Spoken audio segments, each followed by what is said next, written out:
Welcome, everybody. Thank you for joining us today for this panel, Chinese Civil Society in the Time of COVID-19.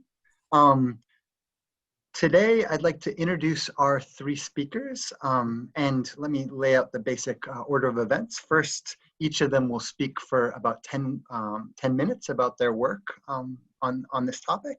And then we'll come together and we'll have a half hour or so of discussion among the four of us. And then we'll open it to questions. And so, and they'll come through the chat. So if you can, as we're chatting, if you think of questions, you could submit them through the chat and then we'll talk about them here. So without further ado, let me introduce them in the order that they'll be speaking. So first, Diana Fu is an associate professor of political science at the University of Toronto and the director of the East Asia Seminar Series at the Asia Institute, Munk School of Global and Public Policy. Her research examines popular contention, state control, civil society, and authoritarian citizenship with a focus on contemporary China. She's the author of a book that's won multiple awards, Mobilizing Without the Masses, Control and Contention in China, which came out in 2018 from Cambridge University Press. She's a non-resident fellow at Brookings and a public intellectuals fellow at the National Committee on U.S.-China Relations.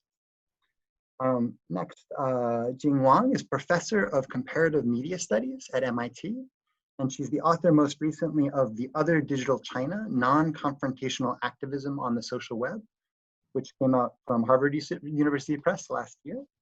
She's the founder and the director of the MIT New Media Action Lab and serves as the chair of the International Advisory Board for the Creative Commons in China. She's also the founder and Secretary General of NGO 2.0, which we're going to hear about today, a grassroots nonprofit organization based in Beijing and Shenzhen, specializing in ICT, Information Communication Technology Powered. Ford Foundation has given her a 10-year grant to develop this. Her current research interests include civic media and communication, nonprofit technology, entertainment media in China and the US. Finally, our third panelist is Elizabeth Knup. She's the regional director of the Ford Foundation in China, and she oversees all grant making in the country from its Beijing office. Although, as we'll hear, I think she's going back soon. Prior to joining Ford in 2013, she served simultaneously as chief representative of Pearson PLC and president of Pearson Education in China. She's also worked at the National Committee on U.S.-China Relations, co-directed the Hopkins Nanjing Center, and worked at Kempsky Associates, a business strategy and investment advisory firm in Beijing. She's on the board of the National Committee on U.S.-China Relations, and she served on numerous nonprofit boards as well. So, Jing, do you want to go ahead? Sorry, my microphone's off. Oh, okay, all right. Yeah, well, thank you, Nick, for inviting me to join this panel, and I'm very honored to be in such good company. I'm going to share my screen now. Okay, I'm going to use my 10 minutes to talk about the genesis of NGO 2.0 and introduce the conceptual framework of non-confrontational activism, which is a thematic thread running through my new book, The Other Digital China. Now, so first, NGO 2.0. In 2009, during my year-long sabbatical in China, I set up NGO 2.0. And in 2014, we were registered in Shenzhen as an NPO. And last summer, we celebrated the 10th anniversary of NGO 2.0. So how do we come into existence?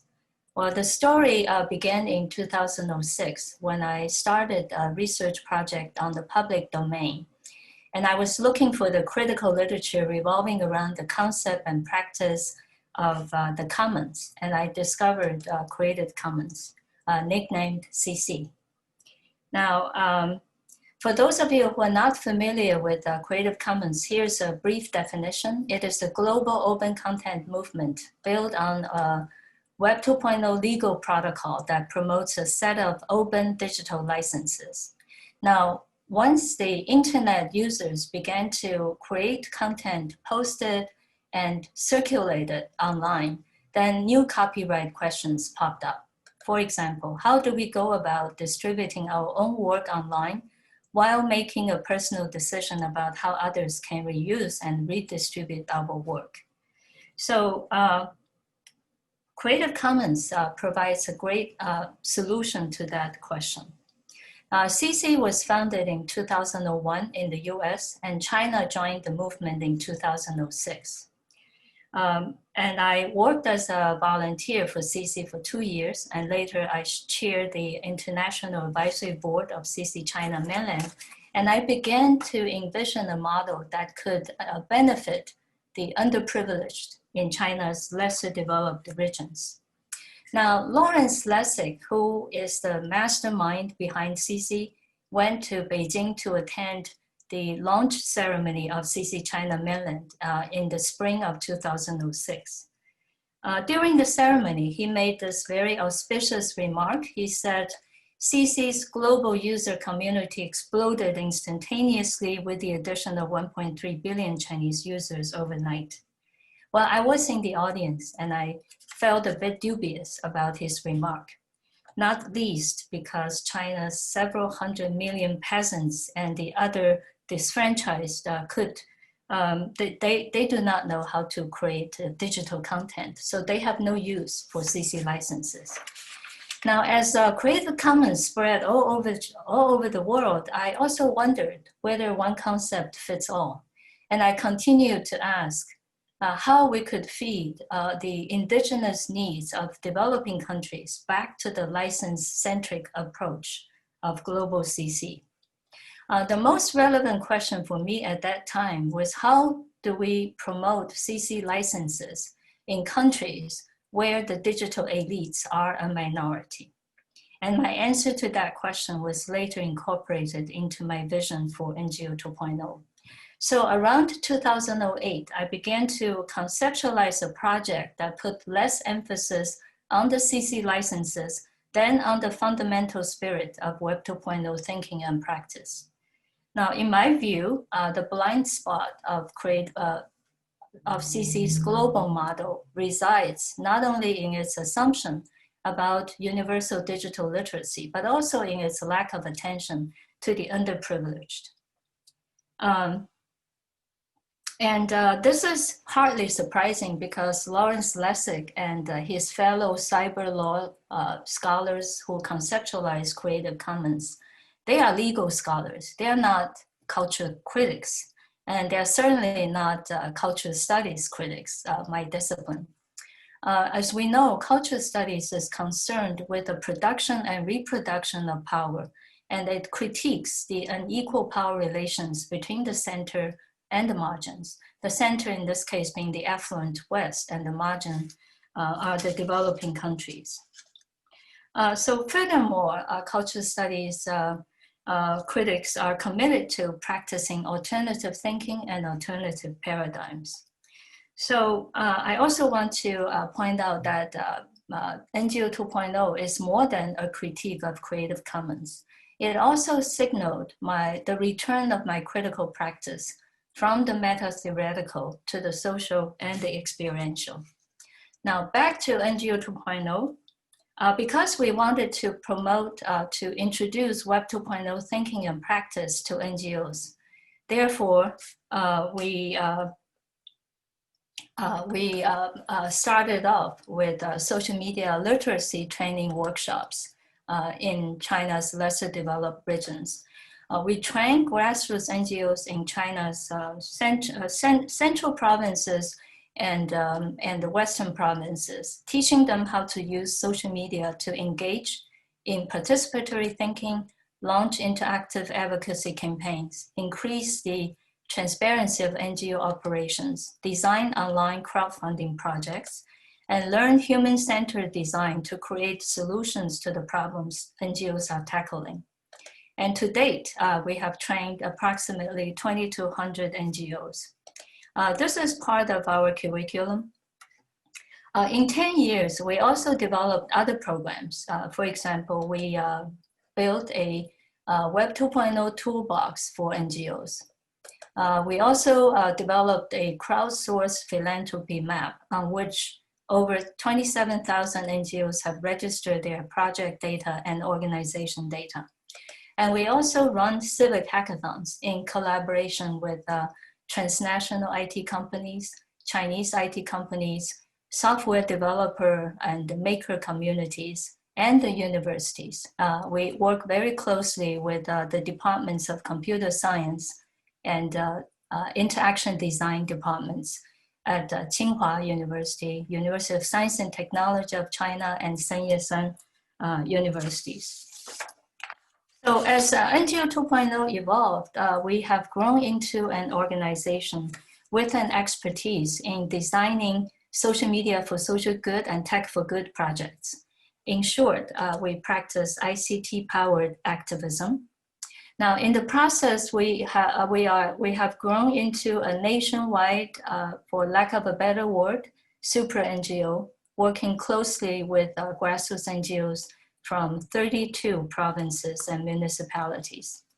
All those activities form part of my regular practice as a non-confrontational activist. So now we come to the keyword, non-confrontational activism, which, as I mentioned earlier, is a thematic thread running through my new book, The Other Digital China. Now, the question that many Westerners would tend to ask is, how have the Chinese NGOs fared through the successive reigns of an authoritarian regime?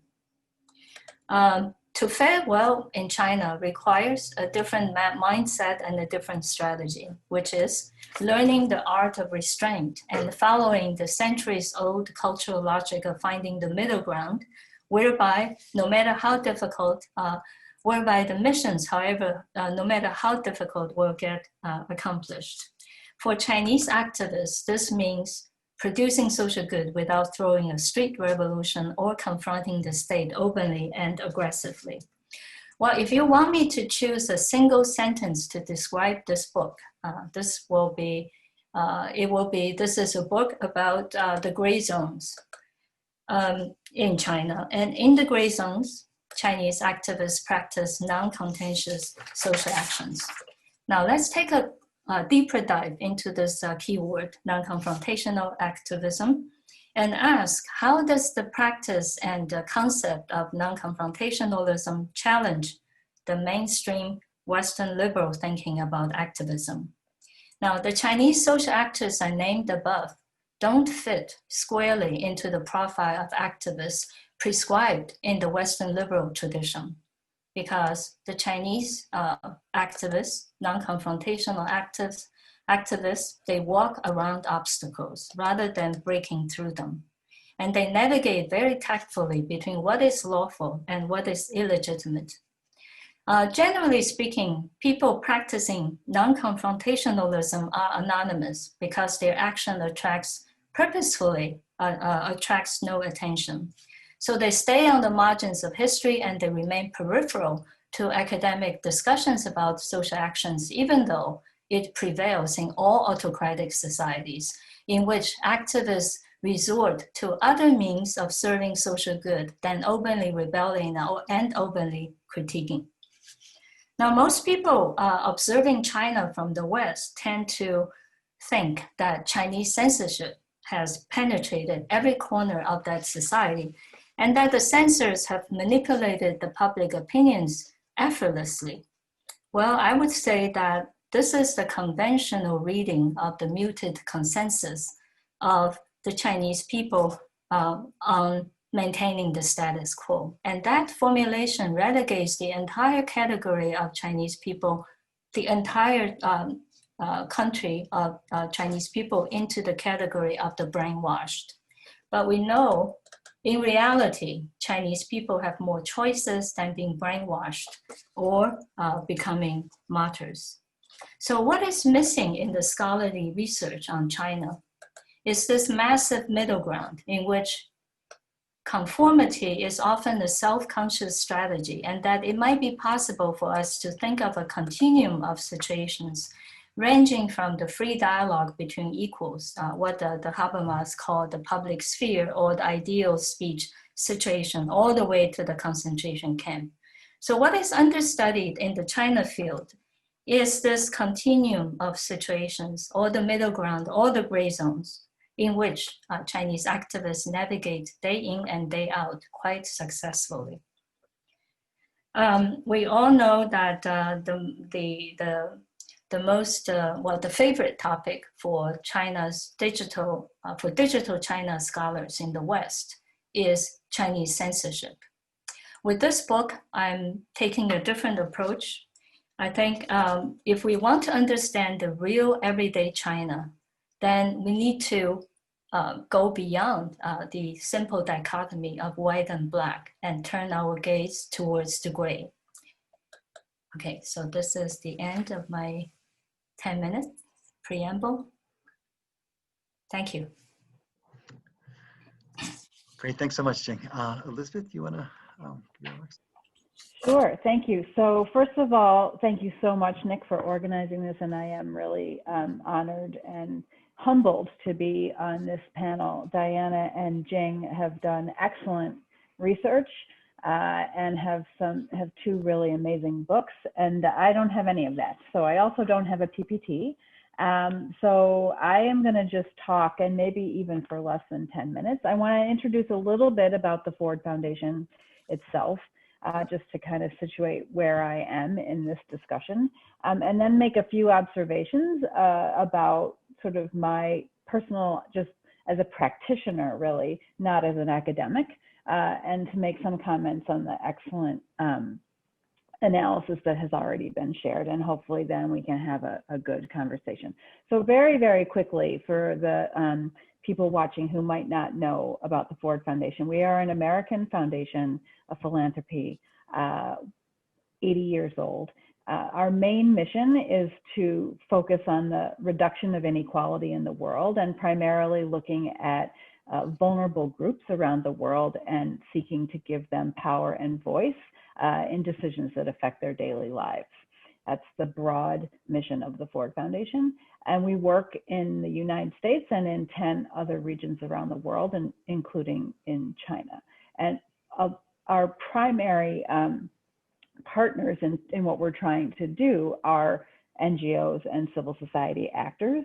And so both by working with them to achieve the goals of the foundation and the goals of the NGOs, we're also hoping to strengthen that ecosystem as we go forward. So that's sort of broadly what the foundation seeks to do at a kind of a meta level. When it comes to China, the Ford Foundation was an early funder in the United States in the 1960s and the 1970s of the China area studies programs in the US. By the 1970s, we were funding 40% of the Centers for Chinese Studies around the US, because we understood that China was something that wasn't well understood in the West. We needed to understand it better, and we needed to build up infrastructure, people like the people on this, either watching or participating in this panel, who know something about China to inform better policy and thinking about that country. And then, so we were well positioned in 1979 when the US and China normalized their diplomatic relations to begin immediately to work with Chinese partners. And were asked actually by the Chinese government to help China reinvigorate the academic fields of law, international relations, and economics. As China was opening to the world, this was an important set of academic disciplines that needed to be reinvigorated and introduced into the sort of global discourse. So we spent about 10 years funding, basically building up those disciplines in China with exchanges and academic exchanges and building libraries and all kinds of things like that. And then in 1988, we were able to open our office in China. That was, I think everyone knows, a period of sort of the Beijing Spring. It was a very open period, and we were able to open our office there, and we've been having our office there ever since. And as Diana pointed out, in 2017, we re-registered under the Overseas NGO Management Law, and I can talk about that later if people are interested. And so we've been working inside China for over 30 years and worked with all kinds of partners, including nascent civil society organizations beginning in the mid-1990s. I think everyone kind of knows that history of how civil society really, grassroots civil society, independent grassroots civil society sort of began to be born in the mid-1990s. And I would say, sort of in my observation, there was sort of a golden age of this period, which was kind of from the mid-1990s probably till the mid-2000s, a decade, maybe 12 years of a really golden age of the development of independent grassroots organizations in China. That was, you know, exciting, and Ford was definitely part of that process. I think everyone here was probably in one way or another engaged in that as it was going on in China. But what I would say is, even in its height of the golden age, civil society in China has always been small and weak relative to the government, and leaving the party aside, but just really in terms of who has the power to make significant change, social change in China. Civil society plays a different role in China. It always has, and it probably always will, in terms of who has the power to pull the levers, right? The Ford Foundation kind of sees a combination of, funding policy-oriented research, academics and intellectuals, as well as civil society organizations, all around a particular topic that we want to work on, as a way of bringing together the power of civil society and the power of the people who can really influence public policy to make an impact on broader numbers of people within China for their social development. And so I do think that it is the case that civil society in China is not like in the West in terms of its position in how we think about social change. I would also say that the who and she distinction is a real one for sure. But I also would say that under the Hu Jintao regime, already there was a movement away from this golden age to one where civil society was beginning to be seen through a securitized lens, which was really, I think, related to color revolutions, as Diana said, and the Arab Spring, really began to give people, leaders in China, a feeling that there was something to be careful watching about civil society, and particularly about civil society that was funded by Western organizations. So this idea of a Western infiltration strategy also started to emerge in that period. And I think it's gotten stronger under Xi Jinping for sure, but I don't think it started with him. I think it started before that. And there's a lot of debates about when this actually started, and it almost doesn't matter because we're living under it. So it maybe doesn't matter that much when it actually started. And so this securitization of both civil society and then of foreign actors has really, I think, characterized where we are now. And so just looking at the charity law that oversees domestic charities in China is under the Ministry of Civil Affairs. And the Overseas NGO Management Law, which oversees foreign organizations, is under the Ministry of Public Security. And I think that gives you a very good indication of how the leadership thinks about those two different sort of parts of what one could consider civil society in China. And I think that's a very clear message that we get.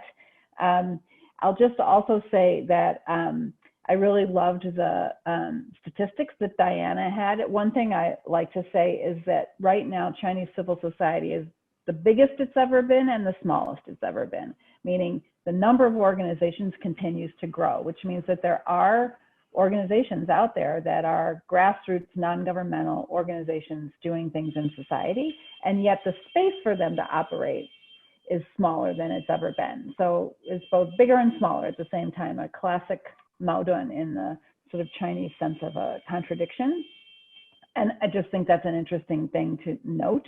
And then I would say that I also really like this idea of the gray area and the cracks and working in the gray areas. Lots of NGOs still are able to work in those interstices. They are able to find out what is it that they really want to do, what community do they really want to serve, and how can they walk around obstacles and figure out a way to be able to wrap what they do in the rhetoric of the day, but also stay true to who they really are and what they want to do. And I do think one big obstacle now is a funding obstacle, right? Because there are very, very few funders for most of grassroots civil society in China. And so they have to depend on procurement of gomaifu, of relying on government procurement, of service delivery as one of their primary means of revenue.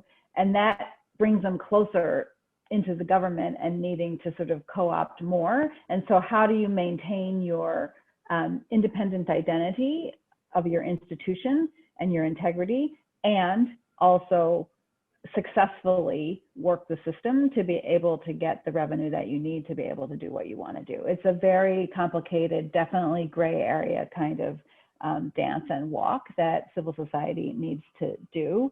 And I am concerned about decreasing funding for grassroots NGOs in China. The Ford Foundation is trying to build up domestic Chinese philanthropy in the hope that philanthropy in China, Chinese philanthropy, will support Chinese social organizations to solve Chinese social problems. But it's I think it's going to take longer than we originally thought that might be. And the second thing I'm really interested in is a leadership transition in major grassroots NGOs in China, many of whom were established in the mid-1990s by very charismatic, sometimes even people from within the system, able to really, because of their background, walk around obstacles.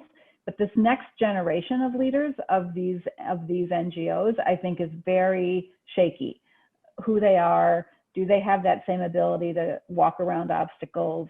I think there's a really important generational shift that's coming, and I'm not 100% confident that the major sort of civil society organizations are going to be able to make that transition. I'd be really interested in what Diana and Jing think about that, and I'll just stop there. So thanks, everybody.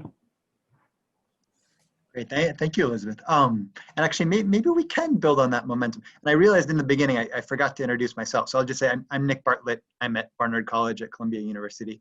And I guess briefly, my connection to this topic is before I became a medical anthropologist. I worked in 2002 in the China-UK project, this bilateral HIV and AIDS prevention project, and then on a few different studies. And then actually at Open Society Foundations, I was working with grantees in the International Harm Reduction Development Program. So I was finding grassroots NGOs and partnering with them in different ways to have people specifically with heroin use history creating their own organizations. So that it was now I was finishing that right as I think Diana and Jing's research was starting and Elizabeth was starting. So I'm a little bit more distant now from what's been happening recently, but still very, very curious through these connections. So for our first question, maybe we could, Elizabeth started us thinking about generations, and I think that's a really interesting way maybe to think about Diana and Jing's projects together, and also this question of who the she shifts.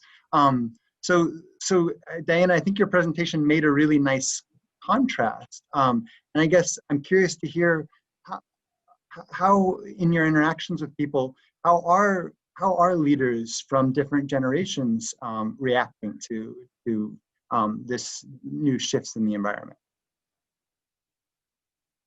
I'm sorry, Nick. New shifts in what? Do you mind repeating?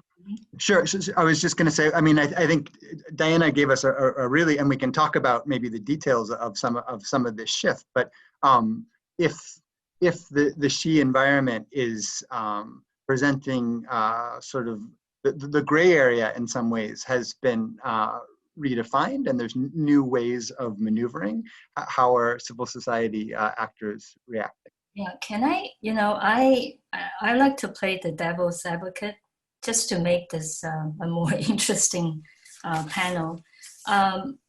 I have a different take on the transition question because I saw certain continuity of China's social policy making between Xi and Hu Jintao. And that continuity hinges on the concept and practice of social governance. Most people would assume that Hu Jintao was softer and weaker than Xi Jinping in his approach to social control. And most people assumed, as we all do, that the gray zone was much, much, much smaller in Xi Jinping's time, and that under his control, the social space had contracted. But I think the philanthropy law is very interesting in providing some clues to the possibility of our thinking the two regimes in terms of continuity, hinging on the concept of social governance. As we know that China's reform can be seen as the unfolding of a trilogy from open economy to open society to open politics.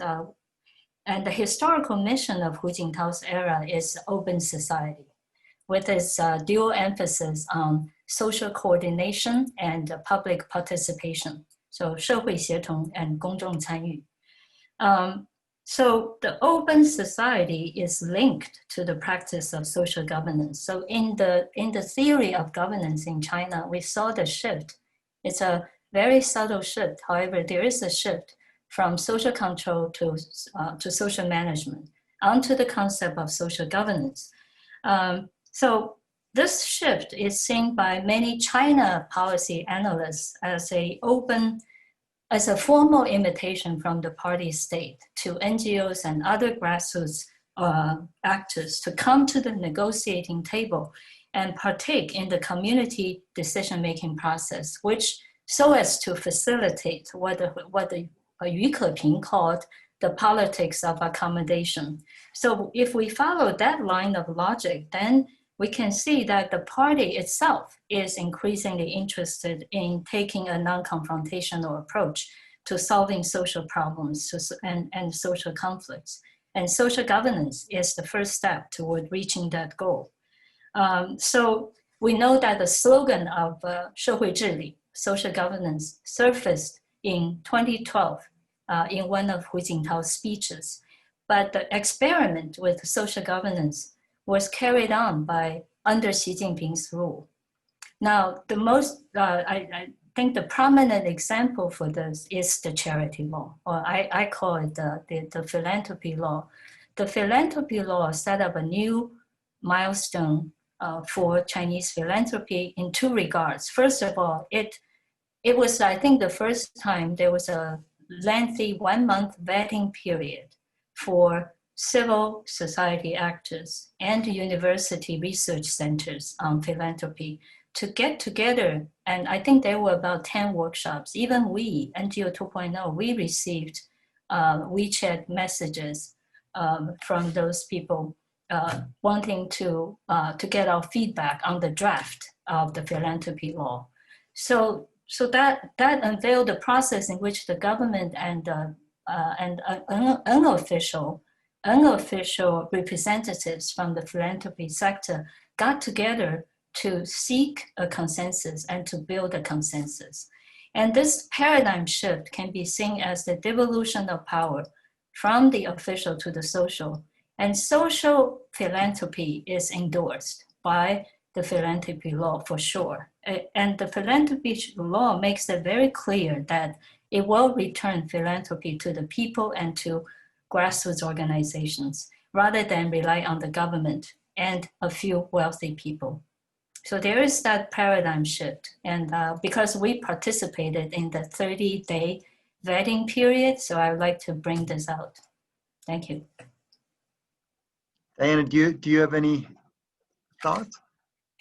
Yeah, I just wanted to build on what Jing has just said, in that there are, in my presentation, I tried to highlight the distinctions between the two eras, but there are certainly continuities in terms of, first of all, incentives of the regime. The regime, no matter what leader is in power, nobody wants social instability.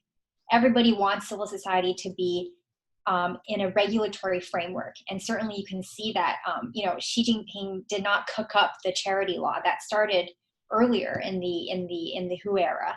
And so I think that it's absolutely right that there is continuity in terms of the incentives to regulate civil society and what I think is a form of taming civil society.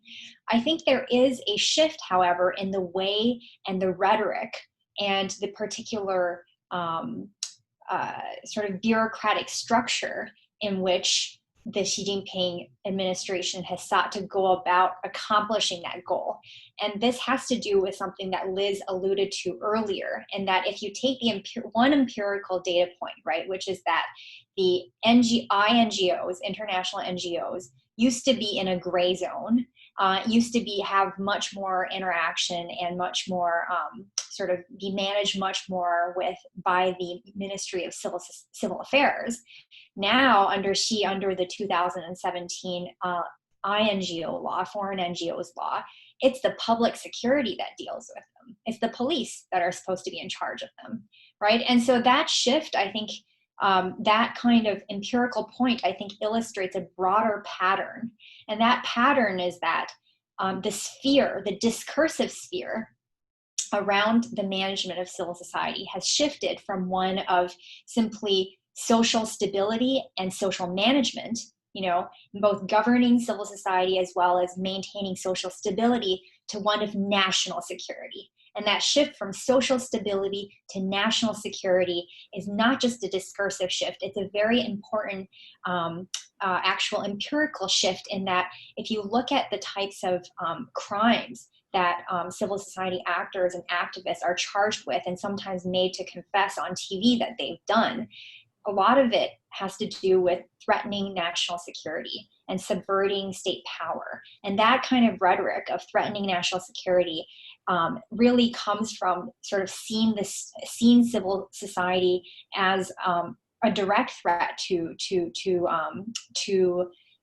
nation state, to the party state in that sense. And so I think you do see both continuity in terms of the types of incentives and types of regulatory structures that are there to govern civil society, to govern domestic civil society, but as well as a shift towards a national security rhetoric to sort of manage those civil society groups and activists who the government doesn't want to see playing the field at the moment.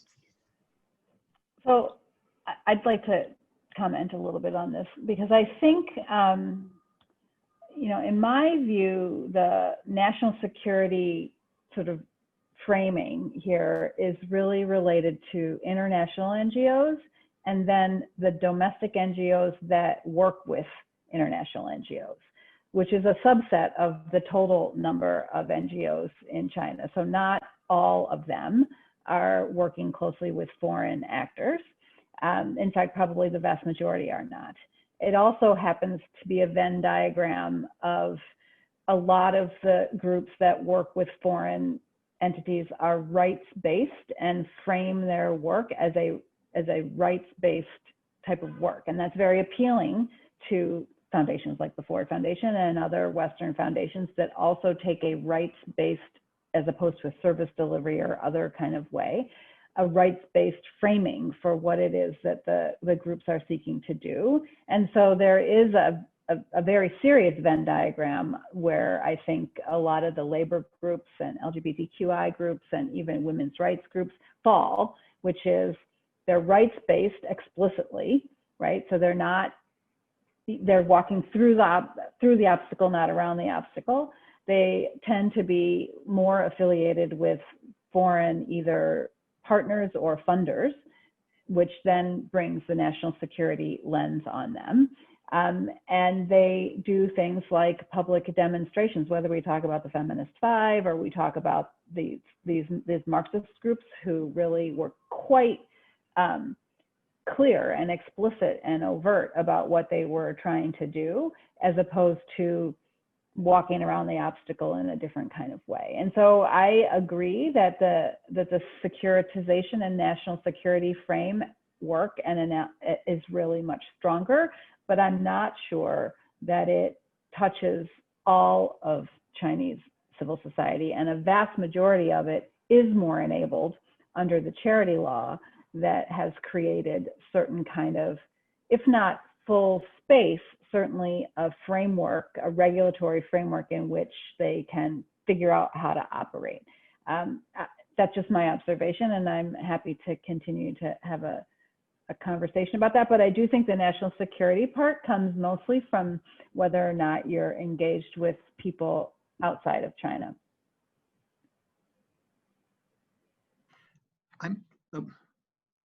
Sorry, Jing, your microphone's off. All right.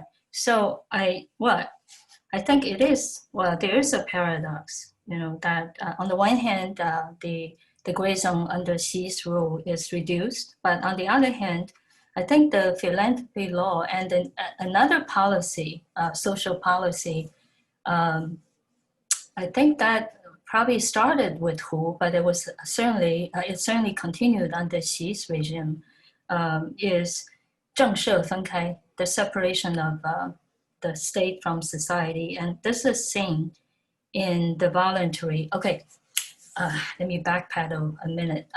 There's a major difference between the birth of civil society in the West vis-a-vis China.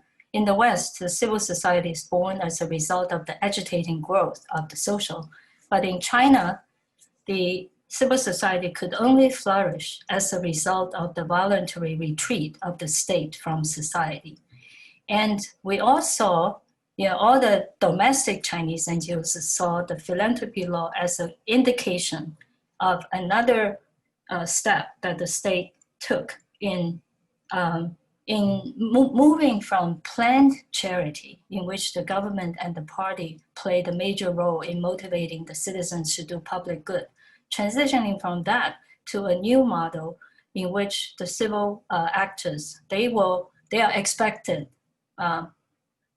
to play a bigger role to shape and develop Chinese philanthropy. So there is that, so the philanthropy law, I think it signaled to domestic Chinese NGOs something really positive, because now a lot of civic groups, they can exist without even registering. That is a big thing for the civic-minded Chinese citizens. So, yeah. So I wanted to do two things. First, to our audience out there, if you want to start thinking about questions, you can put them in the box, and we'll try to pick them up. So that's just a call if you want to begin to think about questions you'd like to ask to do so. I guess I'd also like to. I'm curious. And one tricky thing about this conversation is civil society is such a huge, complicated thing with so many actors, and which sector and what type, which actors under this label are we talking about at which moment becomes complicated. But with that said, I mean, I guess staying in touch with some people who are in a very particular sort of this health part. They were doing HIV prevention, and partially it's been interesting to see how groups have sort of been having conversations about how they're evolving as international donors. I mean, this is a sector where international donors were important, but there's in some ways considerably less funding than there was from outside. And then the real increase of, I think Elizabeth talked about it, sort of the like the service delivery model, where there's a much closer type of partnership of contracting that's happening, and trying to sort of reconfigure one's relationship to the state actors and how you're collaborating. So I'd be curious, all of you, I think in various ways are in touch with lots of civil society actors. How are people navigating these shifts?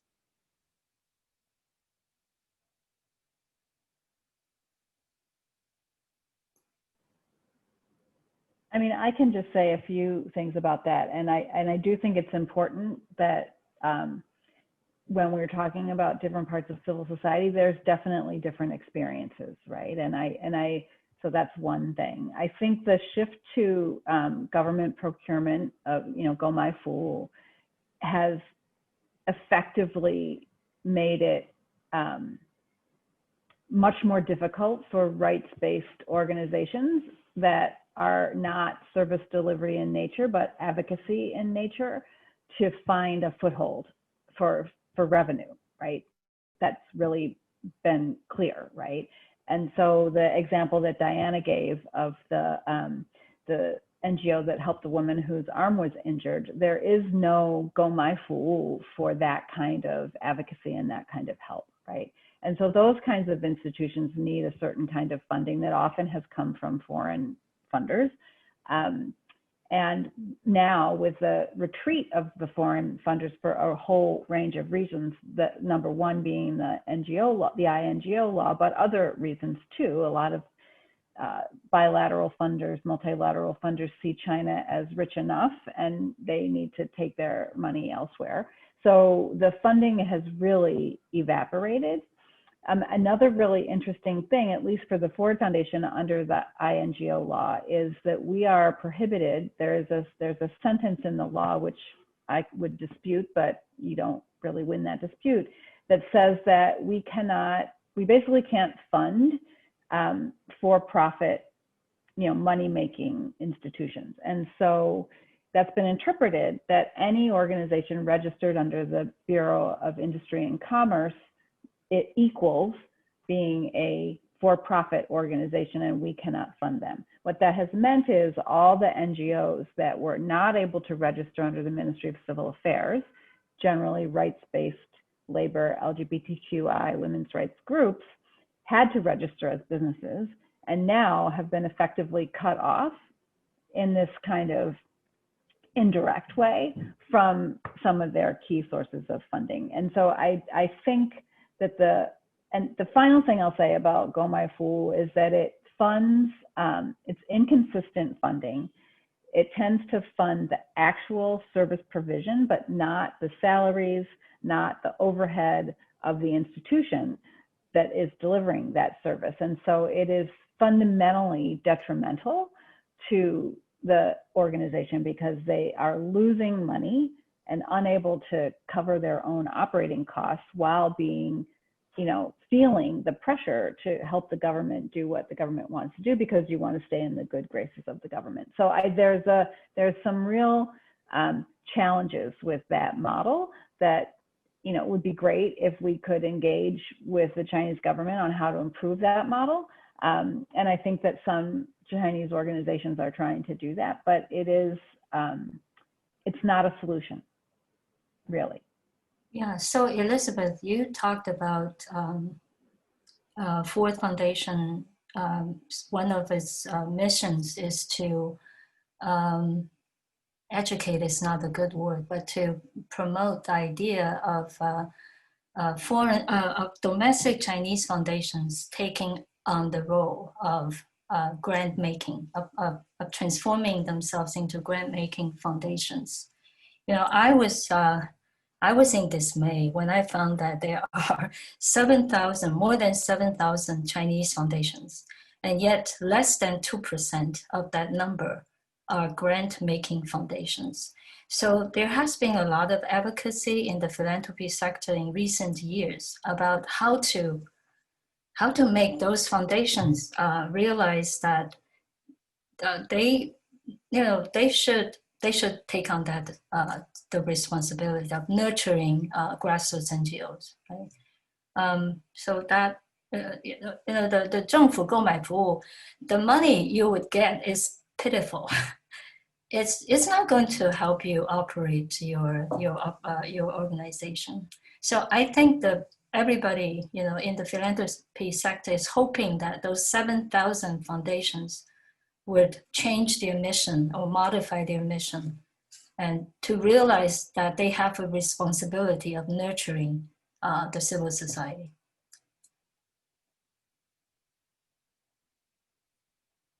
Okay, so we have our first question from the audience, which is what is the impact of the recent COVID-19 pandemic on the development of civil society in China? Which I think, is a great question that I'd love to hear your thoughts, broadly speaking. And I guess, and I would just add, an interest of mine as well would be that COVID-19 and also the way it's been, spun all these social movements, including Black Lives Matter protests here in the US, and what are the echoes of that in China? Well, I think probably Jing and Elizabeth would have a more sort of on the ground take to this, but one of the things that the shifts in patterns of mobilization and patterns of participation has obviously been from, you know, the real world on the ground to online to digital activism. And I think that it was really interesting, and this is really just reading from secondhand material, it was really interesting that there was these emergence of celebrity fan groups, basically these like 20-year-old teenage girls, well, I guess they're not teenagers, but like young girls who follow celebrities. And these groups are huge and online, and they were very active apparently in sort of mobilizing and donating money for people during COVID to help out.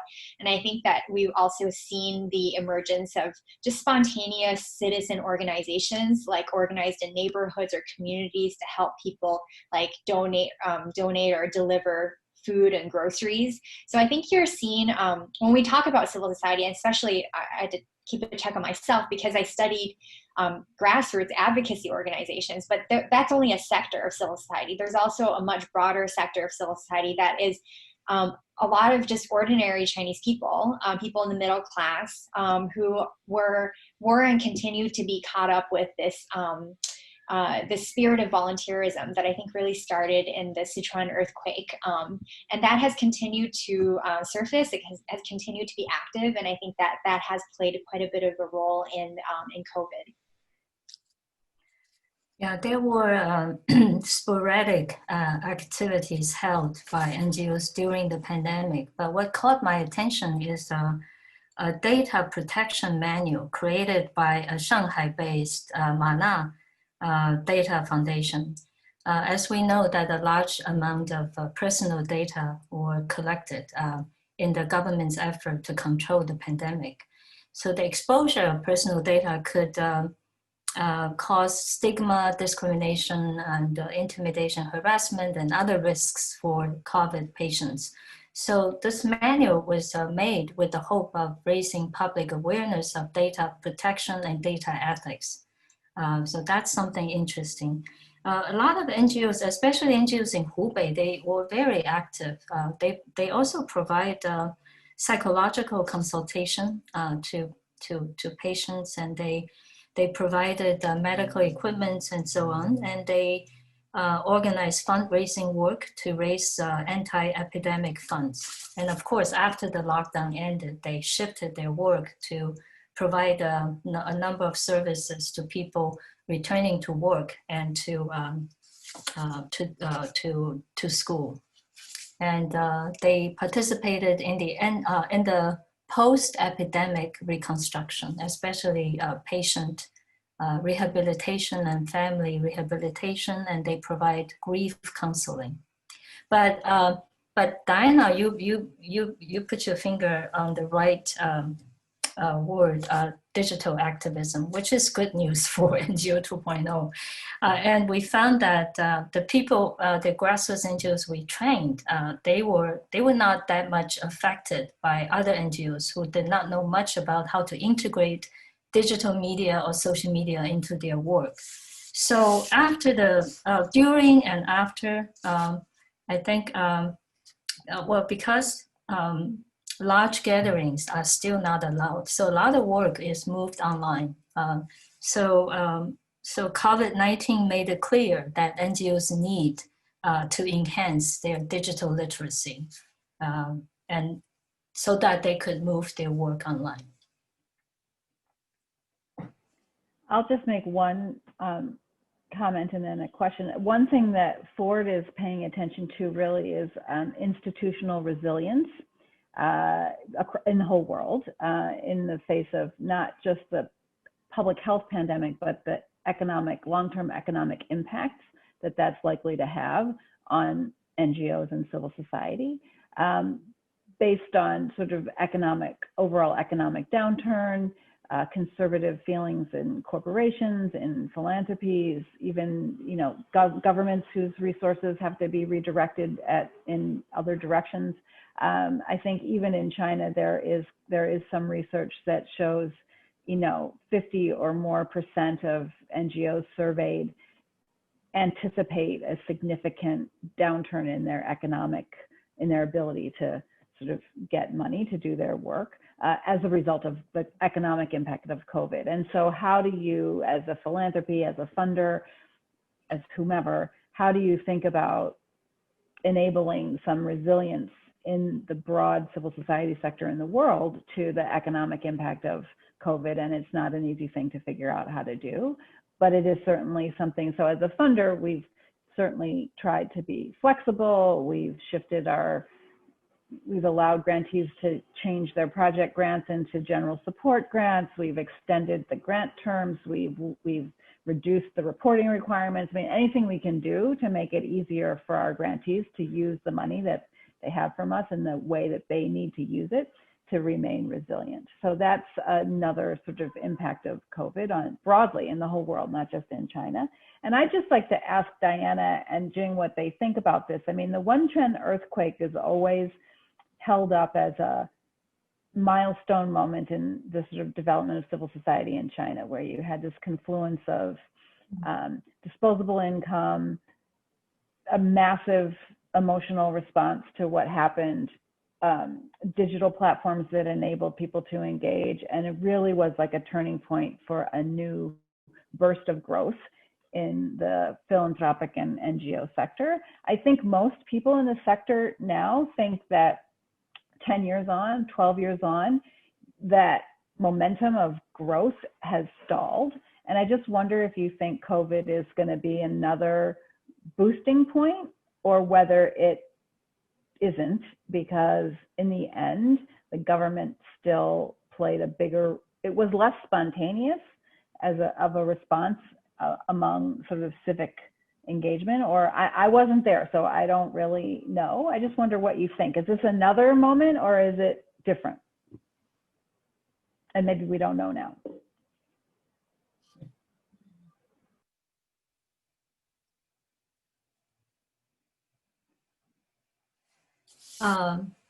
I would say the moment for the momentum of growth is probably not going to be COVID-19. It's going to be the philanthropy law. And we're all waiting to see how the local governments implement the philanthropy law.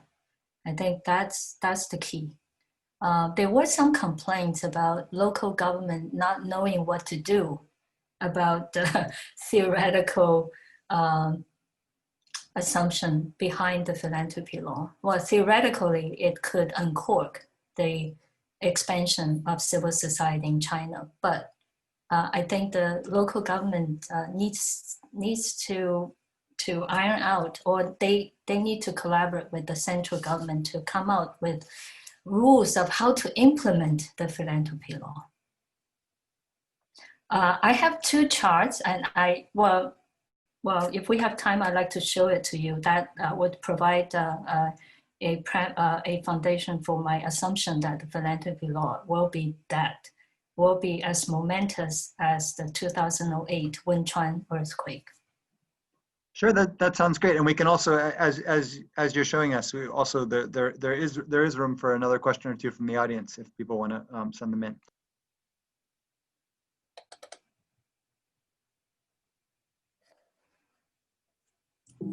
Okay, wait, no, I don't think well, never mind.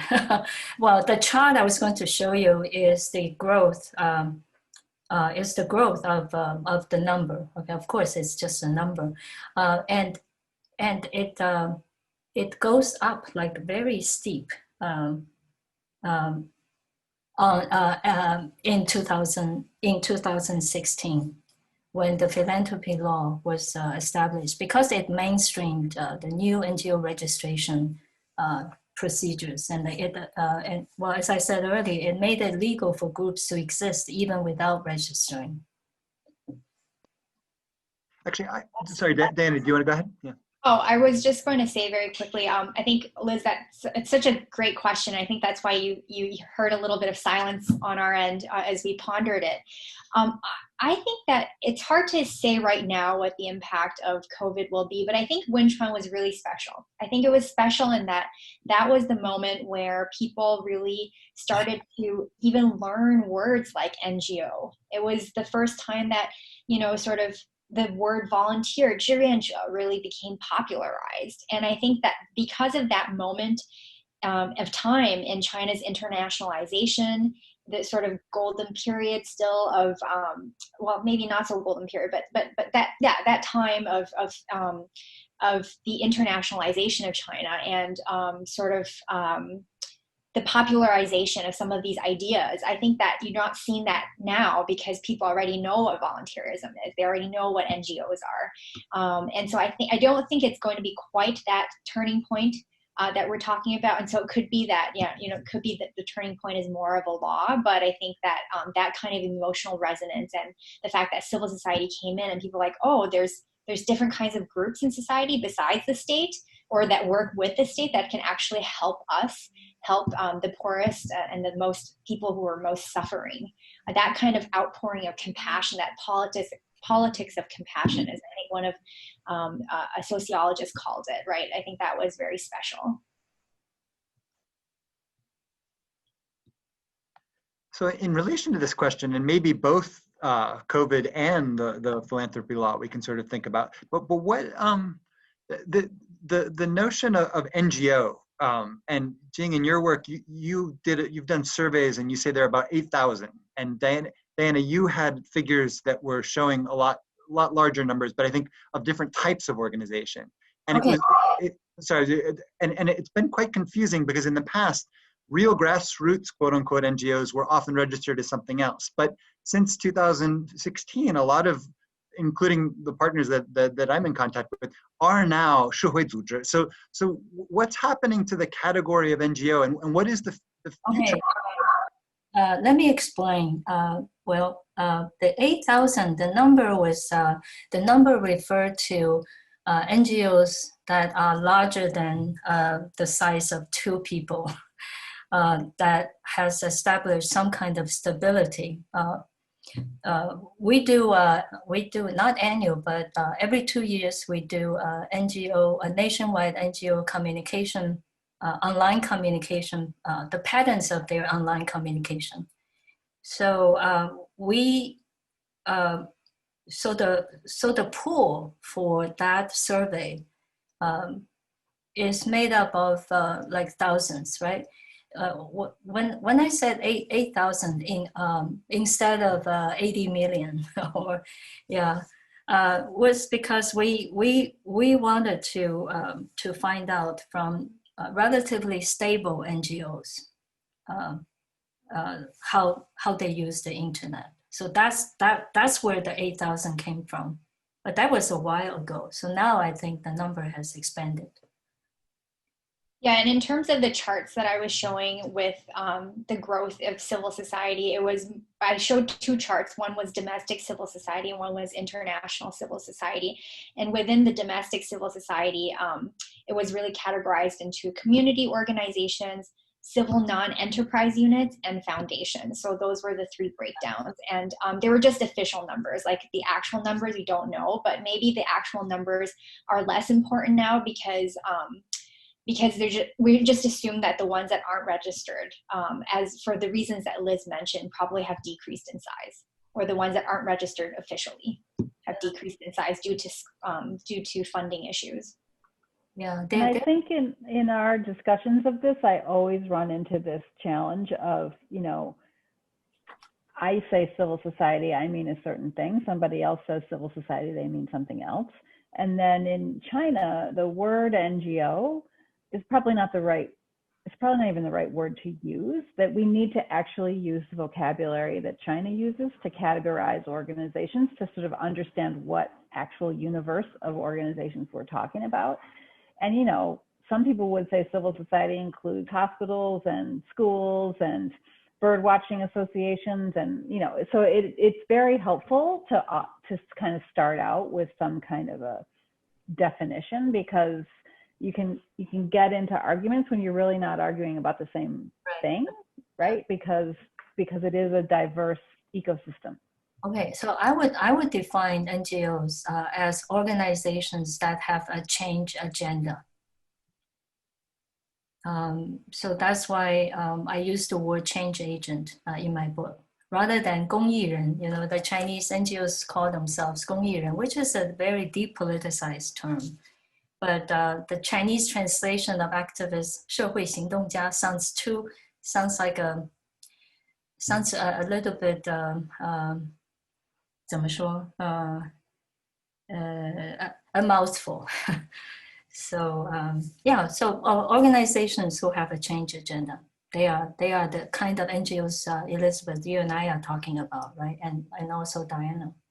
Yeah, I think that's I like the simplicity of that, because there's I mean, if you read the civil society literature, there's just volumes written about different types of civil society terms, ranging from 公民社会 civil society to 市民社会, also called civil society, to 民间社会, also called civil society or grassroots civil society. So I think the easiest way to understand it is, groups that have a mission to change something about the status quo of society.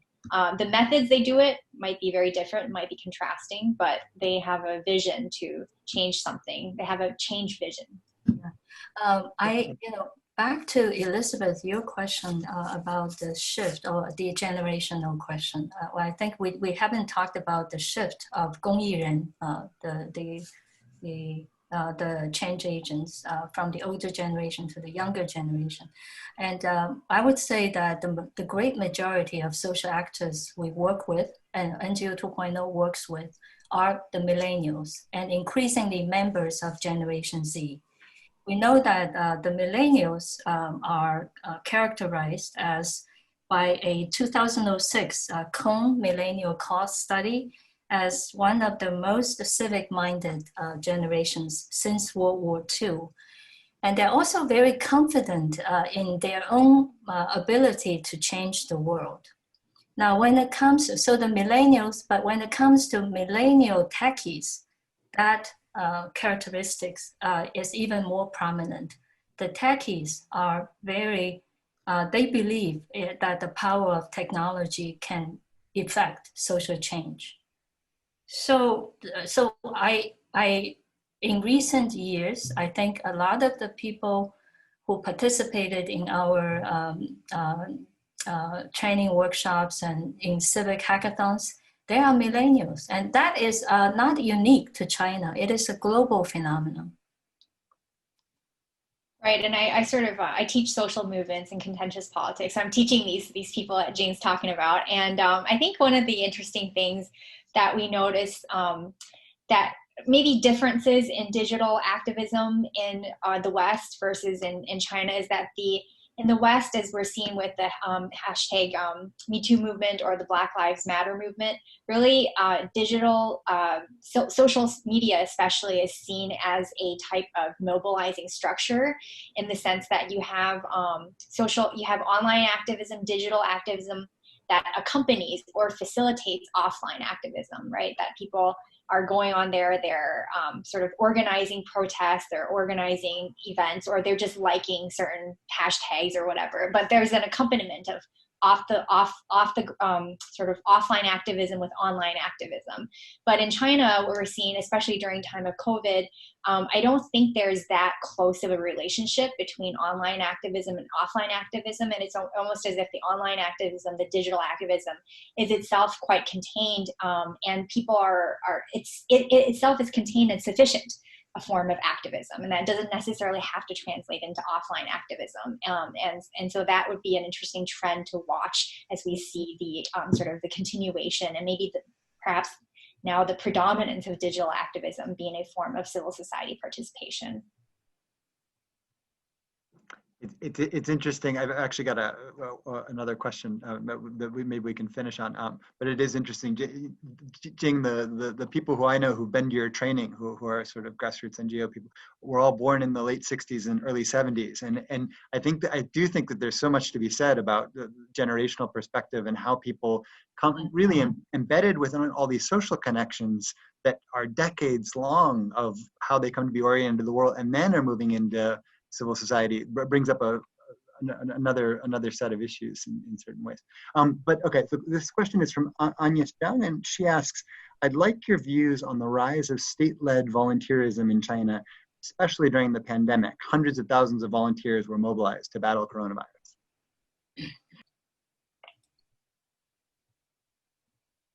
Wait, I'm sorry, I didn't get the question. I think she's asking, what do you think about the state-led efforts this year, especially to mobilize the masses, I guess, under state control to battle coronavirus? One only needs to look at what happened in the U.S. To understand that the state the state or the federal government's orchestration or mobilization is very important. But I would say that there are three parallel ecosystems in China's philanthropy sector. One is the state-driven philanthropy. The other one is market philanthropy. The third one is social philanthropy, which is endorsed by the philanthropy law. And they form parallel ecosystems.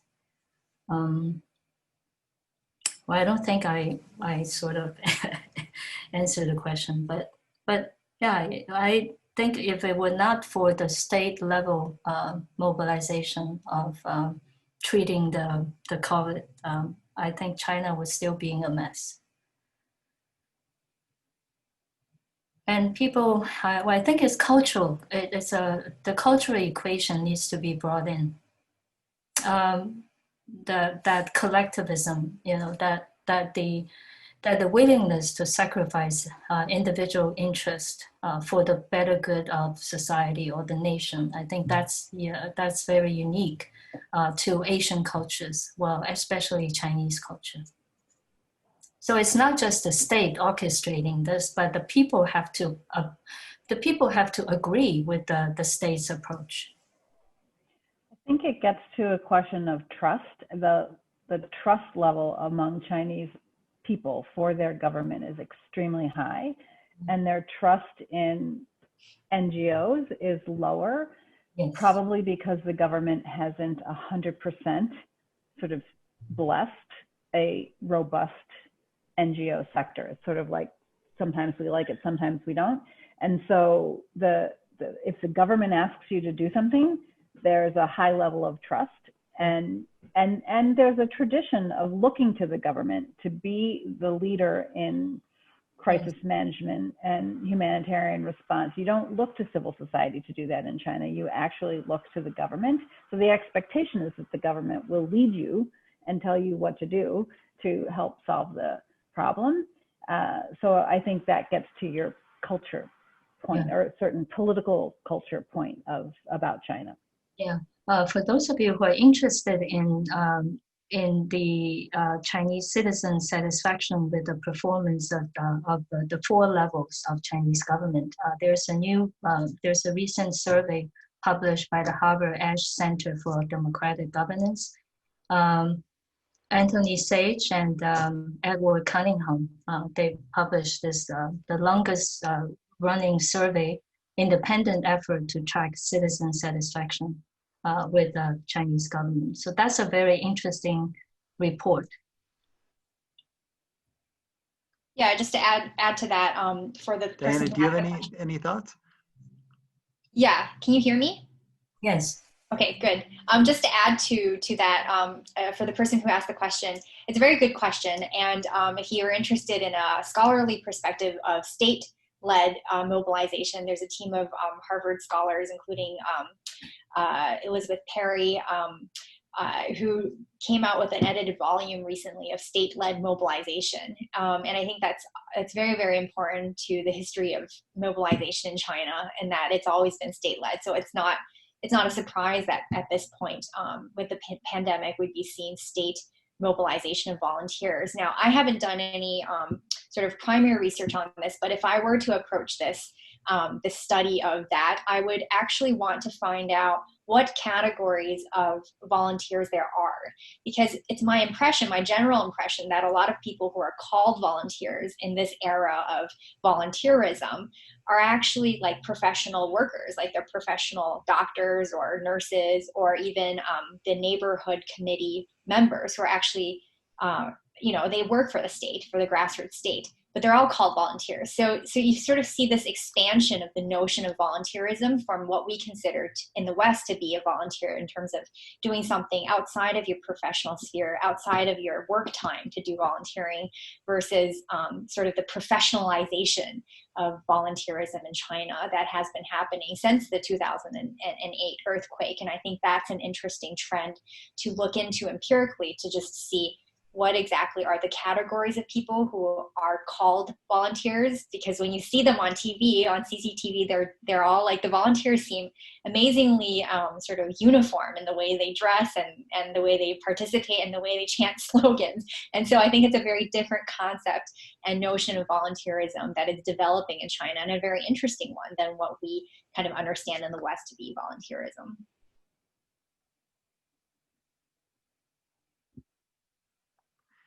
Well, thank you, everybody. We actually are slightly over time, so I think we need to end. But thank you to my three guests, Diana, Jing, and Elizabeth, for discussing today, and thank you to the audience for tuning in.